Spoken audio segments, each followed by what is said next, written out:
Your lifetime AI use, the lifetime water use you have there is going to be the equivalent of 28 avocado toasts. It's not very meaningful. So countries that are mostly agriculture-based countries, like my country, Argentina, or Chile, or Peru, the 90% of the water goes to agriculture. So let's talk about agriculture because that's where you can make the biggest impact. Jairo Trad is the co-founder and CEO of Kilimo, a climate tech company using AI and data to help farmers dramatically cut water use. He's become a leading global voice on how technology can secure our most vital resource. We develop AI-based solutions that provide text-based advice to farmers, and without the need to install any type of hardware on the ground. And we have developed this model where these companies pay us for the water our farmers that are nearby the facilities can save. A future where water is not the limiting factor, and a future where water is justly distributed.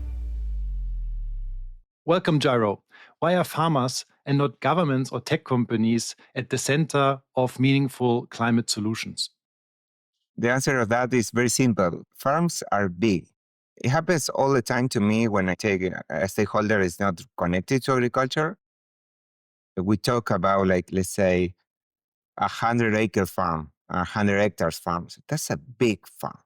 That's a significant farm. The space in agriculture is so big that anything you do is big in comparison to any other human activity. And that adapts being making agriculture a great space to make significant progress in the climate adaptation and mitigation challenge.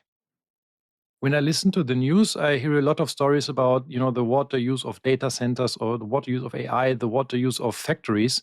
How much impact do these have relative to agriculture? Something that gets missed a lot there is that 70% of the water that we consume as humans is in the ag part of the supply chain. So I understand all this fear mongering around AI. It's a new actor. So every time we need to feed a new user, that's a challenge. Yeah. So it's a big user of water and it's a new one. So I get that, but there's still, when you see the raw number, it truly doesn't make sense. So I made this comparison trying to play with numbers that people can understand.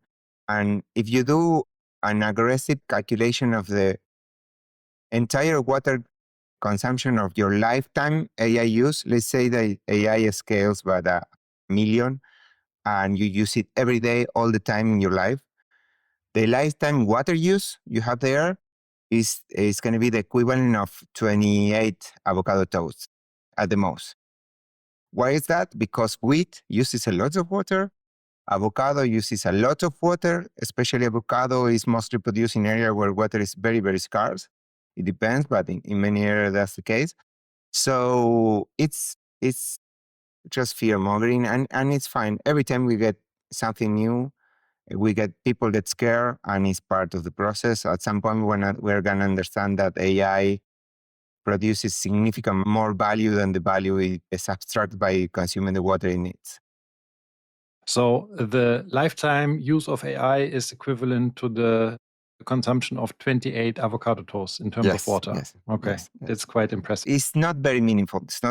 And also, one thing that is important, also that 70% number that everybody throws around, that goes up to 85 to 90% in development countries. So countries that are mostly agriculture-based countries, like my country, Argentina, or Chile, or Peru, the 90% of the water goes to agriculture. So if you want to tackle and you're truly worried about water, let's talk about agriculture because that's where you can make the biggest impact.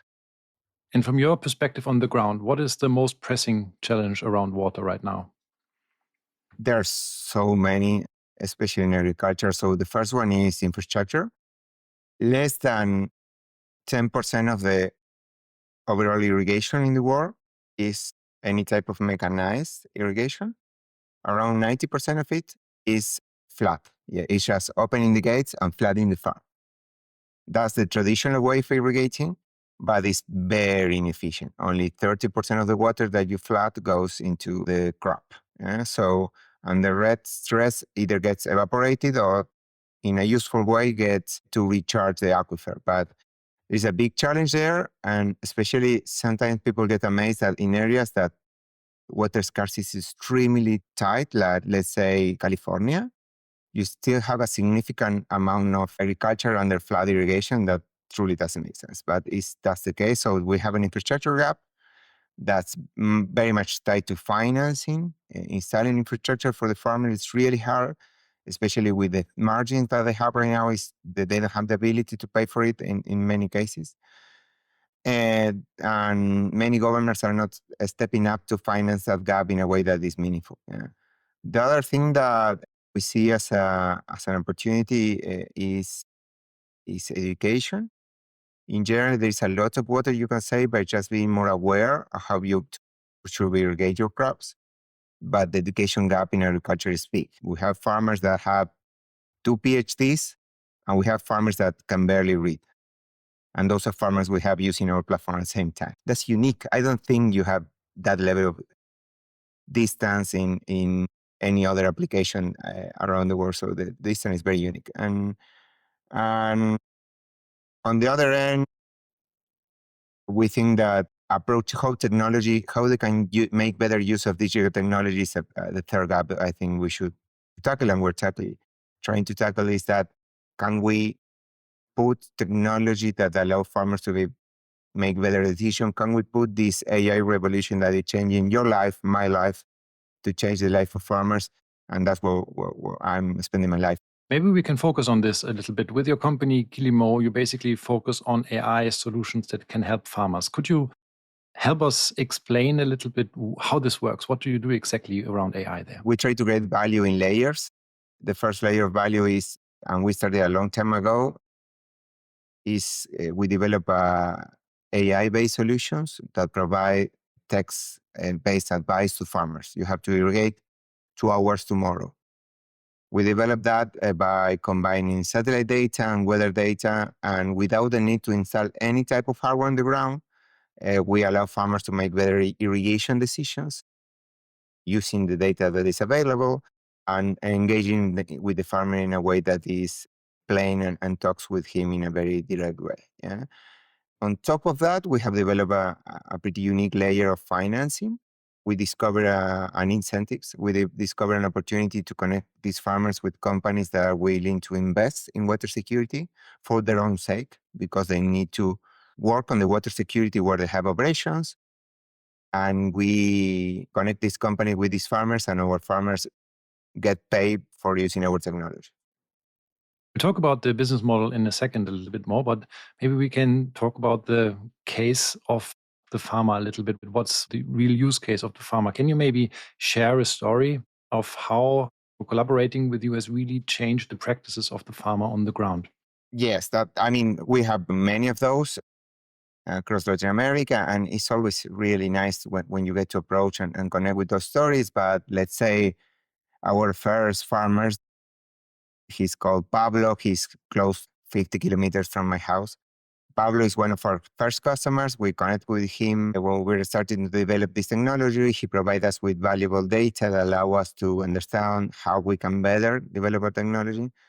And Pablo started using our technology 8 years ago, and he's still a user. He has saved significant amount of water by using Kilimos, because he gets to adjust the specific irrigation timing to what he needs.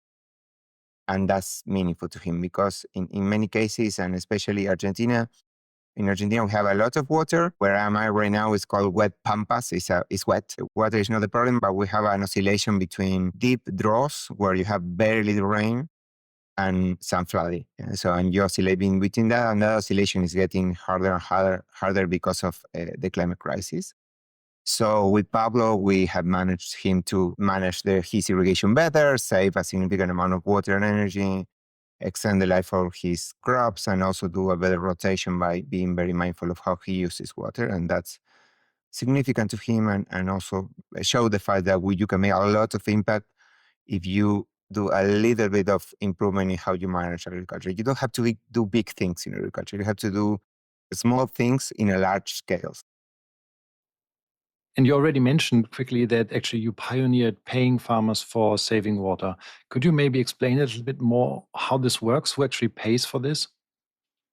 This is an I like this part of the conversation and about our histories because it's, for me, a very clear example of systemic innovation, systems innovation. So we were expanding our irrigation management technology, and to be fair and honest, you can find 100 irrigation management technologies that have raised money, VC money, trying to scale either digital or a mix of digital and hardware. You're gonna have found a lot of them. Yeah.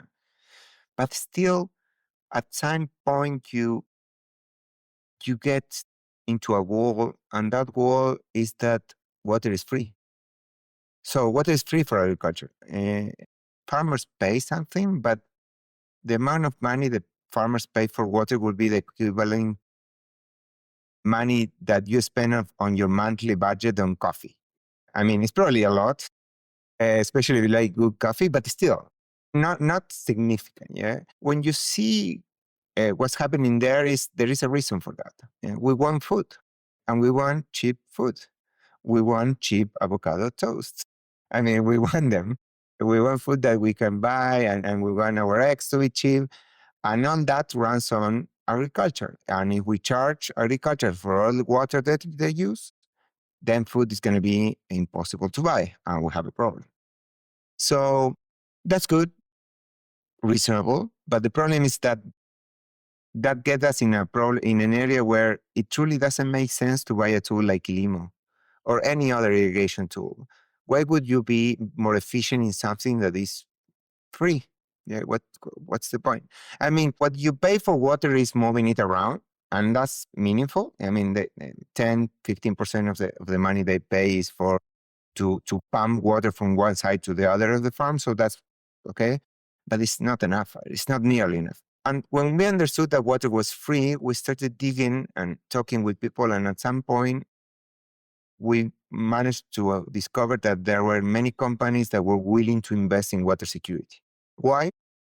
Because if you have $100 million data center, and you know that you have that data center for many reasons, put in an area that's going to run out of water in 10 years, you need to work in the water security of that area. It's not a problem of the government, it's your problem because you build that data center of that beer company. Let's use another example. You build that $200 million beer producing facility, and you have a problem if you run out of water. Yeah? So we discovered that we could connect those two, and we have developed this model where these companies pay us for the water our farmers that are nearby the facilities can save. And that model is very unique, and it's allowing us to scale. We have serving 10 of the Fortune 100 companies across the world with this model. And again, the most meaningful thing for us is that it's an example where you connect dots that were not connected in a system, and that produce more value. And do you think that this model could change how companies invest in climate solutions more broadly? Two things that we are seeing in the climate solution space, especially now when you get this backlash in politics. First, it has to be tied to the business case. Yeah? And the closer the gap between the business case that you're making and the impact you're going to get with the money you're asking for in your internal budget, the better. Yeah. So moving forward for us and for me, we have to find a way to make the climate conversation a pragmatic conversation. And I think that that's happening. I think that that's somehow happening. Maybe I'm an optimist. As an entrepreneur, they pay us to be optimists. So that's my work. Maybe I'm too of an optimist, but I think that if we make this conversation pragmatic, it's not about you being a good or a bad person. It's about you investing in the resilience of your company in the long term. That makes much more sense.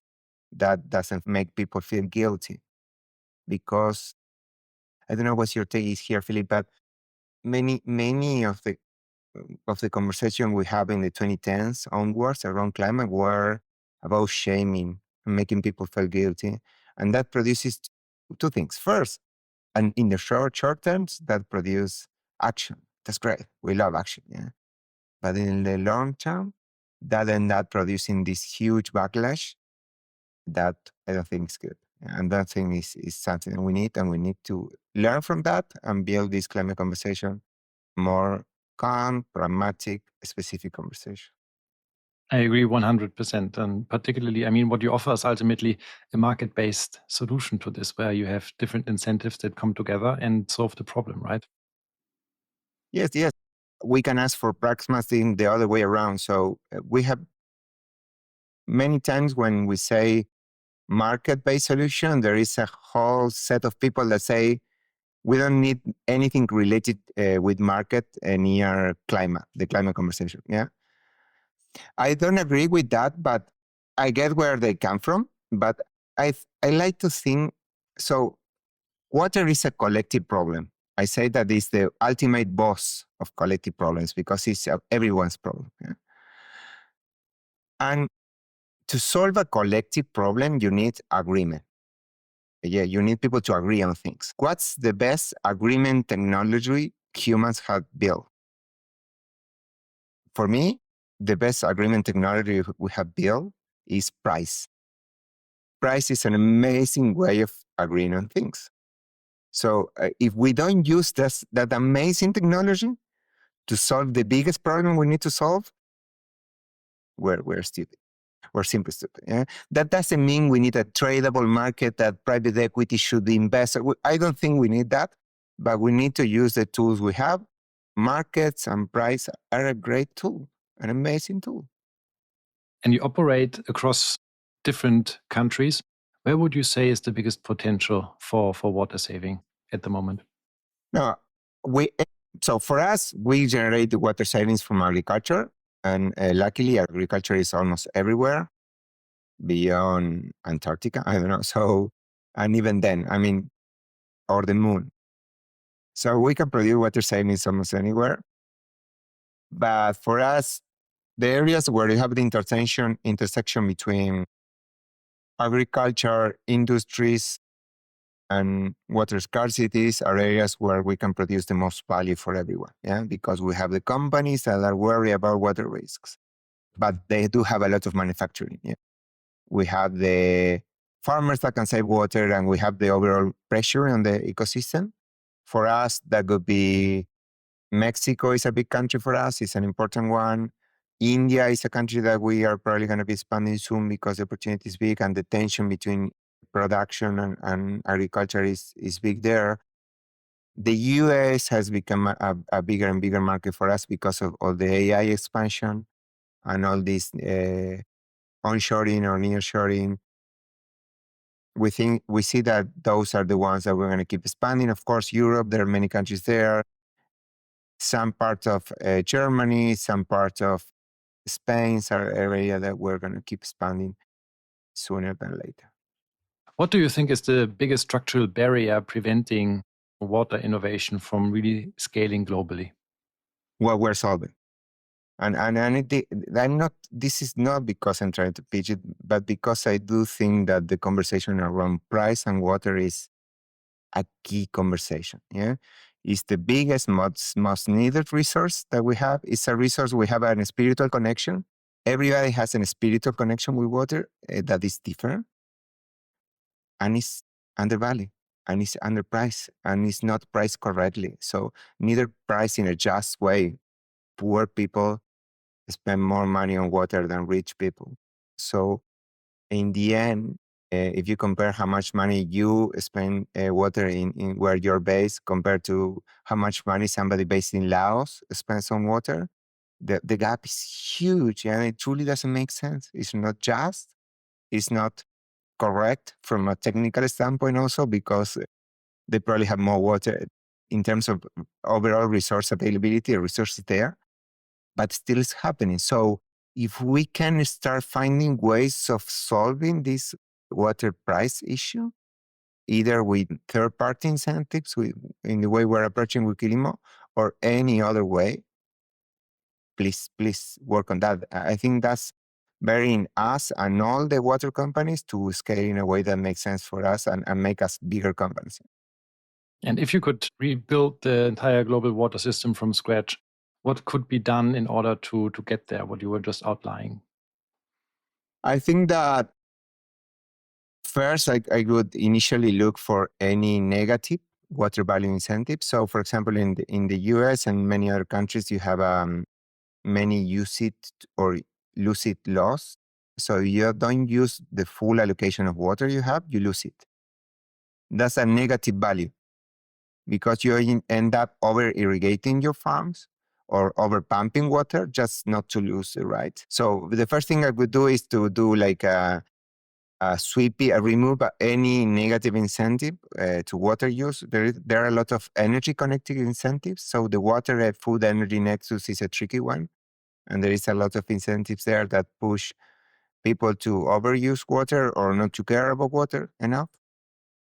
And then the rest is develop well thought and very detailed frameworks on how to account for water. I think that the way we're accounting for water in the utility sector or the overall industry sector is not properly done.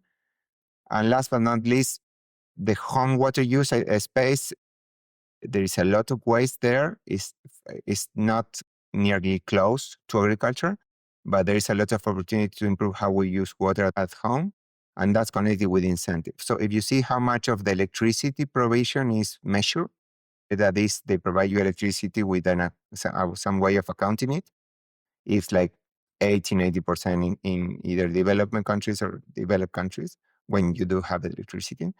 But when you look for how much of the water provision is accounted, it's like less than 50%. Yeah. And again, that doesn't make sense. So whatever we can do to start accounting for it and measuring and tracking it is very valuable. Yeah. I also want to talk about your personal journey as an entrepreneur and particularly also in the climate and water space. So, is there somebody who has inspired you most in terms of the discussion on climate and water? There's one person I probably have her book around here. So I have the lack of being connected. I've shared many avocado toasts with Paula Di Perna.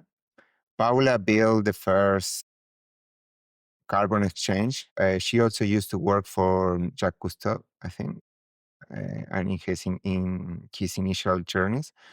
So she's an amazing person, and we are connected. And for me, it's never the concepts. I mean, she has amazing concepts, and it's interesting that she started building something around carbon pricing in 2008. Yeah, so that's a long time ago. But for me, one of the key things I have, and I have it written here, have been there for like the last 3 years. One phrase from her book that is hand pick every plump.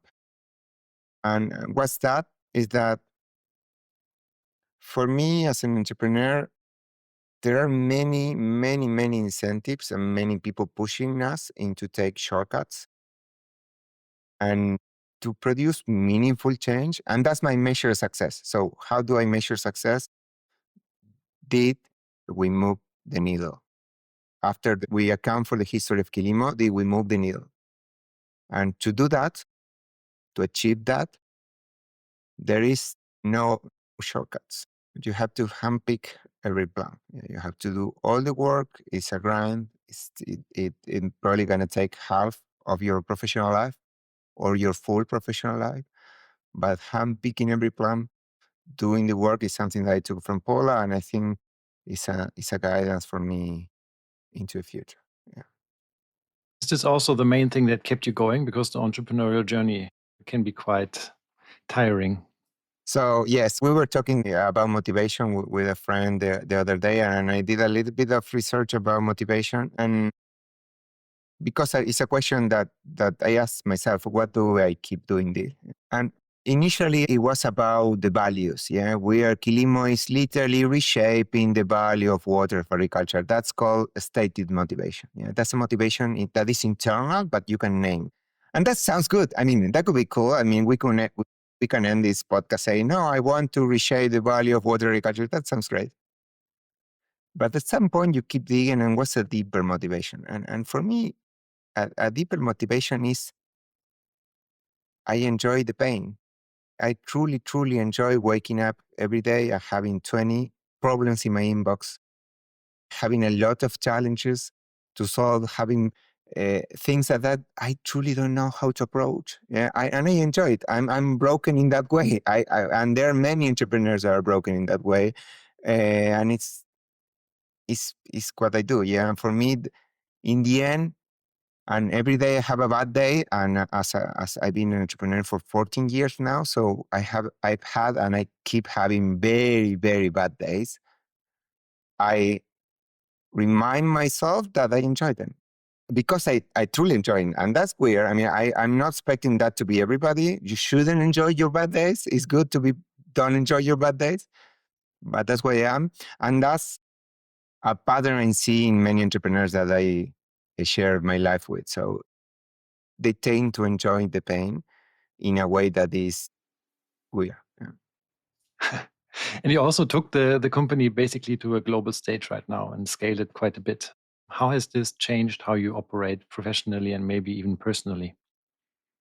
Personally, something that happens to me a lot, and I mean, so the company is a global company, and also the concept we are building is unique. So I'm convinced that we build something that is, and every entrepreneur tried to pitch you that, but we did. And we are very certain about that. And that provides a lot of visibility, awards, all the stuff.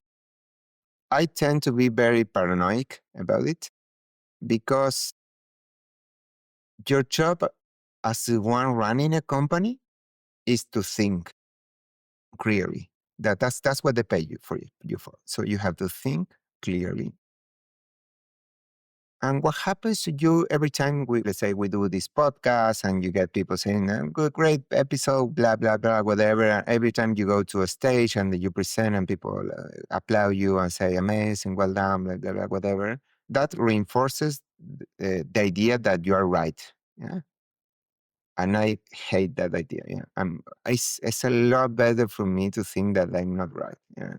Because every time I got overconfidence, every time I got convinced that I was right, I was. And that happened to me many, many times. So every time we get, and it's happening more and more now, when we get exposed to this big stage, I try to find ways of isolating myself and balancing it in a way that keeps me being raw, keeps me being in the knowledge that maybe I'm right, maybe I'm wrong. I have to prove it. Let's work on it. Let's try it.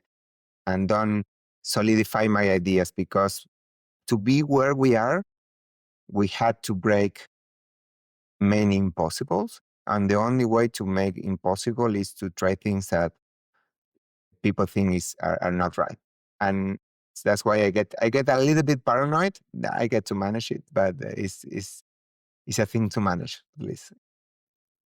So you have to be overconfident in order to try those things, but you don't want to be overconfident in your judgment. Yes, and especially the overconfidence on day to day, that's hurtful. That destroys companies. So you have to have an incredible amount of confidence, but at some point on the day to day decision, you have to understand that it's not. Maybe your co-founder is right, yeah, and you're wrong, or maybe the last employee on the org chart it has much more information than what you have. And that balance is something that you have to strive for. And it's hard when you get the level of exposition that some companies, some entrepreneur gets. What are other ways that you can basically balance out this overconfidence? Do you have any tools or practices that you follow for this?